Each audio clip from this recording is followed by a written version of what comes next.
A mecânica é esse menino. Tentar tirar um tal do tec-tec aqui. Eita, pai, aqui tá complicado, viu, filho? Mas tem jeito. Eu vou tirar a corrente pra fazer o serviço fora e passar pra vocês. Aqui temos dois problemas. A emenda que gastou aqui, ó, ela gasta essa parte aqui também. Então, mesmo você colocando a emenda nova, o tec-tec volta rapidinho. Você vai colocar a emenda nova e ela já vai ficar com a folga, tá vendo, ó? Se você não trocar essas duas pecinhas aqui, ela vai voltar a fazer o tec-tec. Aí o cara diz, ah, é porque não presta, né? Porque não presta não, é porque não foi o serviço correto. Começa tirando 2 L de corrente de cada lado. Viu, ó?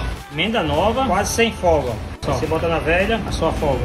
Para ficar mais fácil, como tirei 2 L de cada lado, coloco 4 L de um lado só. Coloca aqui um pouquinho de graxa. E não esquecer dos anéis. Antes de cravar, coloca um pedacinho de jornal embaixo para forçar a graxa ficar dentro do pino. Vou cravar ela. Nada que umas 200 marteladas em cima do pino não resolva. Na medida. Curta, comente, compartilhe, se inscreva no canal. Volto na parte 2, dando macete de como reaproveitar a emenda. Isso quando não tiver uma nova para colocar no lugar.